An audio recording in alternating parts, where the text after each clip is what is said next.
Hello students, welcome in Science and Technology part 2.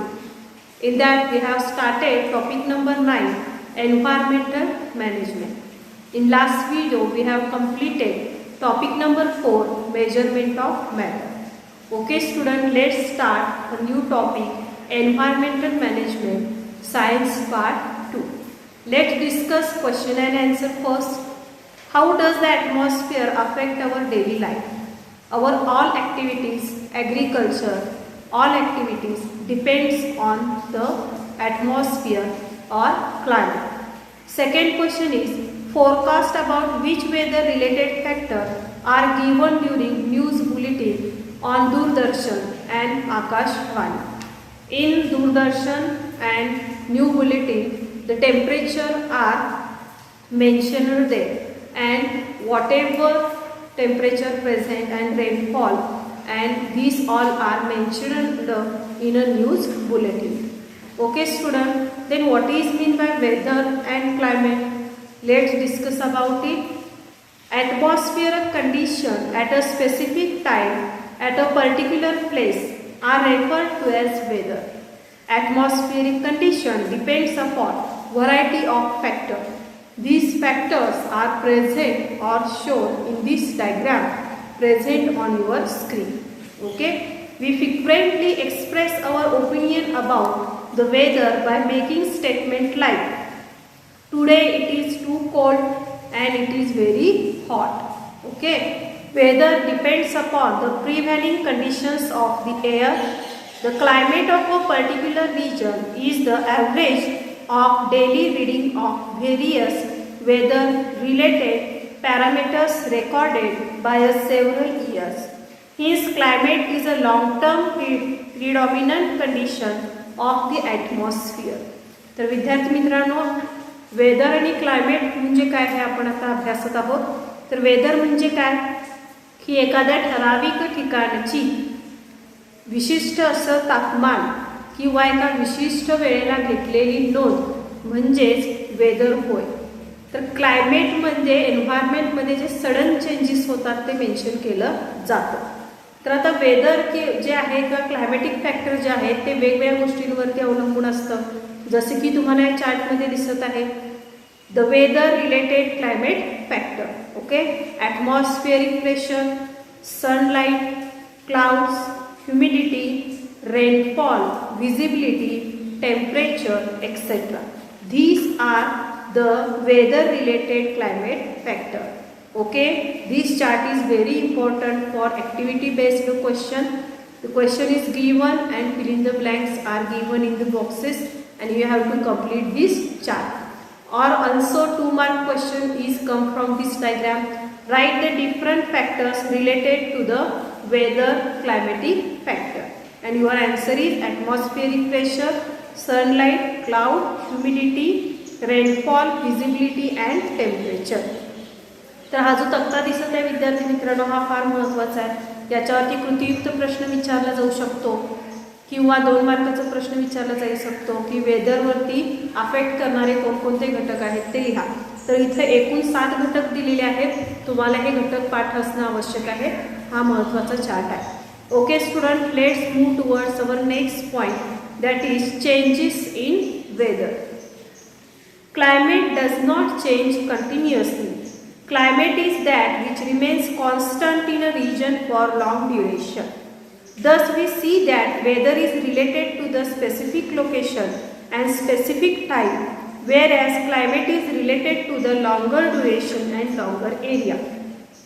बघा इथं काय म्हटलेलं आहे, क्लायमेट सतत बदलत असतं आणि ते कधीही कॉन्स्टंट नसतं असं म्हटलेलं आहे लॉंग ड्युरेशनपर्यंत. परंतु वेदर हे एका स्पेसिफिक ठिकाणासाठी कसं असतं मेन्शन केलं जातं. जसं की वाळवंटामधलं वेदर कसं असतं, हॉट असतं, किंवा ध्रुवीय प्रदेशामधलं कसं असतं वेदर कोल्ड असतं. परंतु क्लायमेट चेंजेस जे असतात ते एका पर्टिक्युलर टाईम पिरियडसाठी असतं. Changes in the weather may occur for short period of time, whereas changes in a climate take place slowly over such a long duration.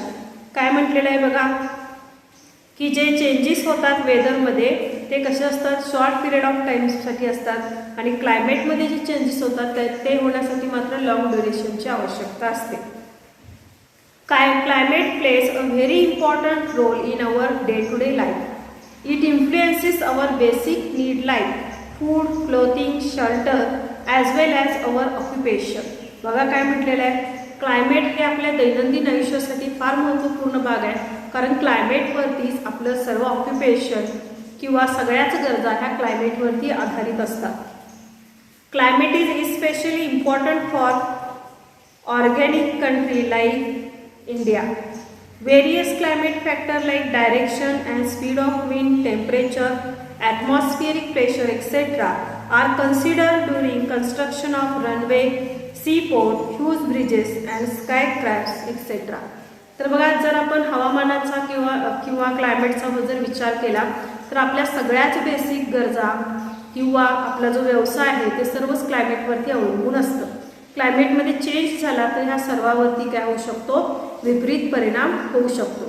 त्यामुळे सर्व गरजा आणि ऑक्युपेशनचा विचार केला तर क्लायमेट हे हा आणि वेदर ह्या दोन गोष्टी फार महत्त्वाच्या आहेत. Okay, let discuss and think about this rules. Human progress is related to the conductive climate and geography. ठीक आहे, आपली जी प्रोग्रेस आहे ती क्लायमेटवरती आधारित असते. त्यानंतर बघा नेक्स्ट आहे, human being have a design a time schedule for their life basis upon the centuries of climate experience. मनुष्याच्या ज्या काही सर्व ॲक्टिव्हिटीज असतात त्या क्लायमेटला अनुसरून असतात. की जसं की आपण ॲग्रिकल्चरचा विचार केला तर पेरणी कधी केली जाते, त्यानंतर कापणी कधी केली जाते, हे सगळं क्लायमेटवरती अवलंबून असतं आणि त्यानुसारच इथं पिकंसुद्धा घेतली जातात. जसं की तुम्ही भूगोलमध्ये शिकला असाल की जसं क्लायमेट आहे त्यावरून पूर्ण ॲग्रिकल्चर म्हणजे शेती अवलंबून असतं आणि त्या हवामानानुसार त्या पद्धतीचे अन्न किंवा त्या पद्धतीचे व्यवसाय हे त्या त्या भागामध्ये काय झालेले असतात, डेव्हलप झालेले असतात. Scientist find it necessary to study climate in a view of aspects of agriculture production. त्यामुळं एका विशिष्ट तापमानाला विशिष्टच पीक घेता येतं किंवा एका विशिष्ट क्लायमेटमध्ये किंवा ह्याच्यामध्ये विशिष्ट प्रकारचेच प्राणी किंवा वनस्पती वाढतात, हे सर्व क्लायमेटवरती अवलंबून असतं. Okay, a special day 23rd March is observed as a World Meteorological Day. Collect information about the meteorology and prepare a chart to create awareness about it. Metrology म्हणजेच काय, हवामानशास्त्र. तर 23 मार्च हा दिवस जागतिक हवामानशास्त्र दिवस म्हणून साजरा केला जातो. तर त्याच्याविषयी माहिती गोळा करायला सांगितलेली आहे हवामानशास्त्राविषयी. तर okay, let's discuss about the next point, that is importance of weather in a living world. What is the importance of weather in living world? First point is daily weather as also long-term climate condition influences human lifestyle directly or indirectly. Land, water bodies, plants, animals collectively form a natural environment on earth. This environment is responsible for the development of organism. रोजचं जे हवामान वगैरे जे आहे ते हवामान मनुष्य प्राण्यावरच नव्हे तर सर्व प्रकारच्या जैविक आणि अजैविक घटकावरती परिणाम करत असतात आणि त्या हवामानानुसार सर्व प्राणी काय करत असतात तर त्याला ॲडजस्ट करत असतात आणि त्यानुसार आपलं अन्न असेल किंवा राहण्याच्या पद्धती असतील याच्यामध्ये काय करतात ते बदल करतात. म्हणजेच एखाद्या ठिकाणचं तापमान सडनली वाढलं तर तिथलं काय होऊ शकतं, बायोडायव्हर्सिटी नष्ट होऊ शकतं. म्हणजेच काय, पर्टिक्युलर टेम्परेचरला जे विशिष्ट प्राणी किंवा वनस्पती वाढतात ते त्या वातावरणाशी झालेलं अनुकूलन असतं किंवा त्यानुसार त्यांच्यामध्ये झालेले बदल असतात. जर टेम्परेचर किंवा वेदरमध्ये सडनली चेंज झाले तर हे सगळे स्पेसिस काय होऊ शकतात, नामशेष होऊ शकतात.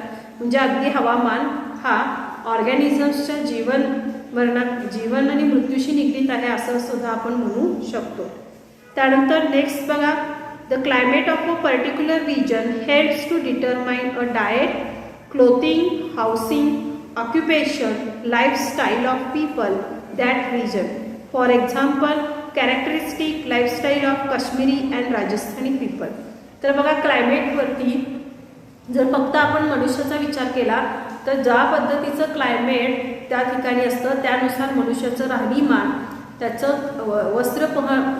वस्त्रांचा पेहराव जो असतो किंवा अन्नपदार्थ जे असतात हे सगळं तिथल्या हवामानावरती अवलंबून असतं. जसं की उदाहरणार्थ इथं दिलं आहे की काश्मीरी लोकांचं पेहराव कसा असतो आणि राजस्थानी लोकांचा पेहराव कसा असतो. तर टेम्परेचरवर जसं तापमान असतं त्यानुसार त्यांचं राहणीमान असतं आणि त्यानुसारच काय असतं त्यांचा पेहरावसुद्धा असतो. Okay, let's discuss about the third point. Salinity of marine water, formation of ocean current, water cycle etcetera are all related to the weather and climate factor. काय म्हटले बघा, समुद्राचा खारटपणा कसा असतो किंवा त्याच्या लाटा ज्या असतात, करंट असतात, वॉटर सायकल जी असते, रेन वॉटर सायकल, हे सगळं क्लायमेटवरती काय असतं, रिलेटेड असतं. Various climatic factor brings about the weathering of rock in a earth crust. जे क्लायमेटिकचे वेगवेगळे फॅक्टर्स आहेत, जसं की एअर असते, त्यानंतर वॉटर करंट असेल, हे सगळं फॅक्टर्स काय करतात, दगडांच्यावरती अफेक्ट करतात की ज्यामुळं वेदरिंग होऊन, म्हणजे मराठीमध्ये त्याला अपक्षीणन असं म्हणतात, किंवा थोडक्यात खडकांची जी झीज असते ती झीज ह्या घटकांमुळे होत असते. ऊन वारा पावसाचा दगडांवरती परिणाम होतो आणि त्यानंतर त्याचं अपक्षीणन किंवा वेदरिंग होतं आणि त्याचं रूपांतर कशामध्ये होतं, मातीमध्ये होतं. म्हणजे माती तयार होणे ही प्रक्रिया फार महत्त्वाची आहे. मातीवरतीच पूर्ण ॲग्रिकल्चर बेस किंवा वनस्पतींचं आयुष्य अवलंबून असतं. हे जी वेदरिंग प्रोसेस असते त्याच्यासाठी सुद्धा वातावरण खूप महत्त्वाचं असतं, कारण तेच दगडावरती प्रेशर क्रिएट करतात आणि ऊन वारा पावसाचा त्याच्यावरती परिणाम होतो आणि दगडापासून माती बनण्याची प्रक्रिया सुरू होते. त्यानंतर बघा, various climate factors bring about the weathering of rock on the earth crust. Climate plays a very important role in the formation of enrichment of soil. Microbes in the soil plays important role in the formation of organic material. This process depends on the various climatic factor. Climatic factor वरती सॉइलची जी सॅलिनिटी असते किंवा सॉइलमधले जे content असतात ते कोणत्या प्रकारचे आहेत किंवा त्यातले ऑर्गॅनिक कंटेंट किती आहेत ते सर्व वातावरणावरती अवलंबून असतं आणि त्यानुसारच त्याच्यामध्ये विशिष्ट प्रकारच्या सूक्ष्मजीवांचा वाढ होतो. आता त्यामध्ये उदाहरण घ्यायचं झालं तर रायझोबियमचे घेऊ शकतो की जो मातीमध्ये काय करतो, नायट्रोजन फिक्सेशन करतो. तर हा महत्त्वपूर्ण सूक्ष्मजीव आहे. तर ह्या सूक्ष्मजीवांची वाढ होणे, योग्य त्यावेळी वाढ होणे हे सर्व क्लायमेटवरती अवलंबून असतं. Thus it is very clear that the study of meteorology is very important from a viewpoint of human life. त्यामुळे ह्या सर्व मुद्द्यांवरून आपल्याला काय समजतं की हवामानशास्त्र हे मानवी आयुष्याशी अतिशय निगडीत किंवा महत्त्वपूर्ण घटक आहे. क्वेश्चन कसा येऊ शकतो याच्यावरती, right importance of weather in a living world, किंवा असं पण येऊ शकतं प्रश्न, why study of meteorology is very important for view point of human life. दोन्ही प्रश्नांचे उत्तर एकच आहेत, ते 6 पॉईंट्स तुम्हाला मेन्शन करावे लागतील. Okay, while ascertain in the climate of particular region a review of earlier study of various aspect of climate is very important. Most countries in the world have established a meteorology department for making and recording such a observation. This department have observatories which are equipped with the modern instrument and technology. जसं की आत्ताच आपण हवामानशास्त्राचं महत्त्व जाणून घेतलं, प्रत्येक देशामध्ये याचं महत्त्व जाणून घेतलेलं आहे, त्यानुसार मेट्रोलॉजिकल डिपार्टमेंट तिथं स्थापन झालेलं आहे. आता हे जे मेट्रोलॉजिकल डिपार्टमेंट असतात त्यांच्याकडे अत्याधुनिक असं साहित्य असतं की ज्यामुळं भविष्यातील होणाऱ्या हवामानाचे अंदाज ते घेऊ शकतात. मग एखादं नॅचरल डिझास्टर येणार असेल, नैसर्गिक आपत्ती येणार असेल तर त्याची पूर्वसूचनासुद्धा तिथं देता येतं, किंवा मान्सूनचा अरायवल कधी होणार आहे त्यानुसार शेतीची सर्व कामे अवलंबून असतात. म्हणजे हे सगळे जे घटक आहेत, सगळ्या मानवी ॲक्टिव्हिटीज ज्या आहेत किंवा ह्युमन ॲक्टिव्हिटीज ज्या आहेत त्या सगळ्या क्लायमेटवरती अवलंबून असतात. मग याची योग्य त्यावेळी इन्फॉर्मेशन जर मिळाली तर त्यानुसार काय होऊ शकतो, मनुष्य काय करू शकतो, आपली प्रोग्रेस करू शकतो. If present climatic condition are analyzed with refer to a past climate condition, we can predict climate change in a future. मागचं रेफरन्स घेऊन कोणतंही वेदरिंग रिपोर्ट काय केलं जातं, वर्तवलं जातं. जसं की मागच्या वर्षी कोणत्या महिन्यामध्ये मान्सून आला होता, मग त्यानुसार ह्या वर्षी कोणत्या महिन्यामध्ये मान्सून येईल, हे सगळं मागचं काय केलं जातं, रेकॉर्ड कलेक्ट केला जातो आणि त्यानुसार भविष्यातले सगळे वेदरिंग रिपोर्ट काय केले जातात, वर्तवले जातात. However, as a climate is a net result of complex mixture of various atmospheric factors. Forecasting it is a very complicated and difficult. Forecasting is easy for place whether the climatic change are slow of the limited nature. बघा, forecasting ही एक प्रक्रिया आहे की ज्याच्यामुळं वातावरणाचा किंवा तापमानाचा अंदाज केला जातो. परंतु हे कुठे उपयोगी आहे? लॉंग टर्म चेंजेस जिथे होतात वेदरचे तिथं फोरकास्टिंग हे वापरलं जातं. However weather climatic change complex, interdependent, rapid and making forecast is very difficult. परंतु फोरकास्टचा वापर क्लायमेट डिटेक्ट करण्यासाठी काय होणार नाही, त्याचा वापर होणार नाही. तर विद्यार्थी मित्रांनो, ह्या पॉईंटमध्ये महत्त्वाचे प्रश्न काय आहे? आकृती 9.1 जी आहे त्याच्यावरती तुम्हाला ॲक्टिव्हिटी बेस्ड क्वेश्चन येऊ शकतो. त्यामुळे ती ॲक्टिव्हिटी तुम्ही प्रिपेअर करायचा आहे. आणि importance of weather in a living world हा जो पॉईंट आहे तो पॉईंटसुद्धा तुम्ही प्रिपेअर करायचे आहेत. हे दोन सर्वात महत्त्वाचे पॉईंट्स आहेत की ज्याच्यावरती तुम्हाला 2 किंवा 3 मार्कचे क्वेश्चन्स येऊ शकतात. Students, next point is metrology. The science that studied interrelationship between various components of air, natural cycle, geological movement of the earth, climate is called meteorology. तर इथं व्याख्या दिलेली आहे. मेट्रोलॉजी म्हणजे काय, हवामानशास्त्र म्हणजे काय. तर इंटररिलेशनशिप म्हणजे आंतरक्रियेची काय केला जातो, अभ्यास केला जातो. जसं की हवा कशा आहे, नॅचरल सायकल्स कशा आहेत, जिओलॉजिकल मुवमेंट्स कसे आहेत. जिओलॉजिकल मुवमेंट्स म्हणजे काय, भूगर्भामधल्या सर्व हालचाली, त्या सर्वांचा जिथे अभ्यास केला जातो त्यातच त्यालाच काय म्हटलेलं आहे, मेट्रोलॉजी असं म्हटलेलं आहे.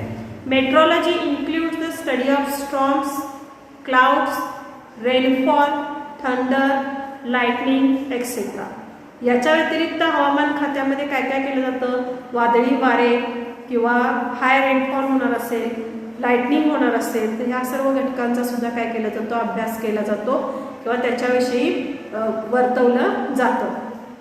Depending upon the study of such a factor weather forecast are made. They are use to common people, farmer, fishers, aviation service, water transport and various other organisation. तर मेट्रोलॉजिकल डिपार्टमेंटनं हवामानाविषयी जे काही वर्तवलेलं आहे ते सामान्य लोकांना सुद्धा उपयोगी असतं, शेतकऱ्यांना सुद्धा उपयोगी पडतं, किंवा मासेमारी करणार आहे किंवा एअरपोर्टवरती विमानाचं उड्डाण असेल तर ह्या सर्व घटकांवरती काय होतं, त्याचा परिणाम होतो किंवा त्यांच्यामार्फत मिळालेल्या माहितीचा वापर ह्या सर्वच क्षेत्रामध्ये केला जातो. Okay student, let's discuss about institute of work. The World Meteorological Organization was established by United Nations Organization on the 23rd March 1950. This organization plays an important role in food security, water management, transportation and communication. Okay? बघा, world meteorological organisation त्याचं नाव दिलेलं आहे United nation organisation. ते स्थापना झालेली आहे त्याची 23 मार्च 1950 आणि त्याचं कार्य थोडक्यात तिथं मेन्शन केलेलं आहे. Okay, you have to work for using ICT tools with the help of various search engines on the internet. Search as a link giving information about the following institute and prepare a report based upon the information obtained. ठीक आहे, काही link दिलेल्या आहे, काही घटना दिलेल्या आहेत, तर यूट्यूबला जाऊन तुम्ही विविध लिंक अभ्यासा आणि खालील ऑर्गनायझेशनबद्दल माहिती मिळवा असं सांगितलंय. जसं की world meteorological organisation, Indian institute of tropic meteorology, national oceanography and atmospheric administration. ह्या काही संस्था आहेत की याच्याबद्दल तुम्ही इंटरनेटवरून माहिती मिळून रिपोर्ट तयार करायला सांगितलेलं आहे. ठीक आहे, तर अशा पद्धतीचं इन्फॉर्मेशन तुम्ही कलेक्ट केला तर आपल्याला 9वीसाठी ॲक्टिव्हिटीज तयार करायच्या आहेत. त्या ॲक्टिव्हिटीमध्ये सुद्धा तुम्हाला याचा वापर होईल. Okay student, today we have to stop here. Today we have to discuss about the weather and climate. Okay, the weather is instead of it's a specific time and particular space, but climate showing a sudden change. The weather related climatic factors are atmospheric pressure, sunlight, cloud, humidity, rainfall, visibility and temperature. The changes in weather is related to all living organism and also human being also. The human being progress is related to the conductive climate and geography. The human being have a designed a time schedule for their life based upon centuries of climate experience. Scientists find it necessary to study climate in a view of its effect and agriculture production. After that, we study about the importance of weather. Let's review this point again. First point is daily weather. As long as term climate condition influences human lifestyle directly or indirectly, land, water bodies, plant and animal collectively to form a natural environment on earth. This environment is responsible for development of organism. Second point, the climate of particular region help to determine diet, clothing, housing, occupation and lifestyle of people of that region. For example, characteristic and lifestyle of Kashmiri people and Rajasthani people. Next, salinity of marine water, formation of oceanic current, water cycle are all related to the various weather and climatic factors. Various climatic factors brings about the weathering of rocks and the earth crust. Climate plays an important role in the formation of enrichment of soil. Microbes in the soil play an important role in the formation of organic material. This process depends on various climatic factors. Okay, with the help of this point we have easily understood that the importance of weather in our day-to-day life. We also studied what is meant by meteorology, their definition and institute. The meteorology is nothing but the science that studies interrelationship between various components of air, natural cycle, geological movement of the earth and climate is called meteorology. In the meteorology, we have studied storm, cloud, rainfall, thunder, lightning, etc.